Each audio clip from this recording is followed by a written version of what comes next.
ಮಂಜಿನ ನಗರಿ ಮಡಿಕೇರಿಯಲ್ಲೂ ಕೂಡ ಮಳೆ ಅಬ್ಬರಿಸ್ತಾ ಇರುವಂಥದ್ದು. ಈ ಬಾರಿ ಮುಂಗಾರು ಉತ್ತಮವಾಗ್ತಾ ಇರುವ ಹಿನ್ನೆಲೆಯಲ್ಲಿ ರೈತರಲ್ಲಿ ಸಂತಸಕ್ಕೆ ಕಾರಣವಾಗಿದೆ ಇದು.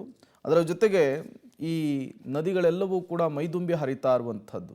ಕಾವೇರಿ ಜಲಾನಯನ ಪ್ರದೇಶದಲ್ಲಿ ಉತ್ತಮ ಮಳೆಯಾಗ್ತಾ ಇದೆ. ಈ ಹಿನ್ನೆಲೆಯಲ್ಲಿ ಕಾವೇರಿ ನದಿ ಹಾಗೂ ಹಾರಂಗಿ ಜಲಾಶಯಕ್ಕೆ ಜೀವ ಕಳೆ ಬಂದಿದೆ.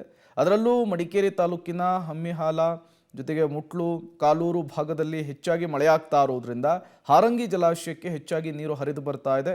ಪ್ರಸ್ತುತ ಹಾರಂಗಿ ಜಲಾಶಯದಲ್ಲಿ 2842 ಅಡಿಗಳಷ್ಟು ನೀರು ಸಂಗ್ರಹವಾಗಿದೆ. ಇದರಿಂದ ಮೈಸೂರು, ಹಾಸನ, ಕೊಡಗು ಭಾಗದ ರೈತಾಪಿ ವರ್ಗದ ಜನರು ಸಂತಸದಲ್ಲಿದ್ದಾರೆ.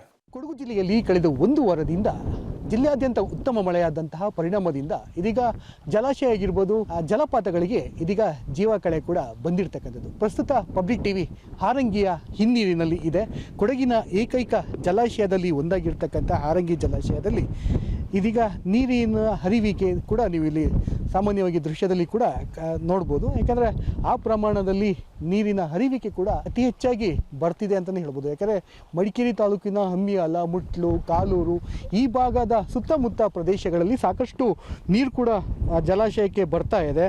ಹಾಗಾಗಿ ಕಳೆದ ವರ್ಷ ಸಾಕಷ್ಟು 2 TMC ನೀರು ಸಂಗ್ರಹಣಾ ಸಾಮರ್ಥ್ಯ ಕೂಡ ಇತ್ತು. ಆದರೆ ಈ ಬಾರಿ 4.04 TMC ಅಷ್ಟು ನೀರು ಇರ್ತಕ್ಕಂಥದ್ದು. ಇದೀಗ ಕೊಡಗಿನ ಸುತ್ತಮುತ್ತ ಬ್ರಹ್ಮಗಿರಿ ತಪ್ಪಲು ಇರ್ಬೋದು, ಪುಷ್ಪಗಿರಿ ತಪ್ಪಲಿನಲ್ಲಿ ಸಾಕಷ್ಟು ಮಳೆ ಕೂಡ ಹೆಚ್ಚಾಗ್ತಾ ಇದೆ. ಮಳೆಯ ಪ್ರಮಾಣ ತೀವ್ರತೆ ಕೂಡ ಪಡೀತಿರೋದ್ರಿಂದ ಜಲಾಶಯಕ್ಕೆ ಸಾಕಷ್ಟು ನೀರು ಕೂಡ ಹರಿದು ಬರ್ತಾ ಇದೆ. ಕ್ಯಾಮರಾಮನ್ ಶಿವ ಜೊತೆ ಮಲ್ಲಿಕಾರ್ಜುನ್, ಪಬ್ಲಿಕ್ ಟಿವಿ, ಮಡಿಕೇರಿ.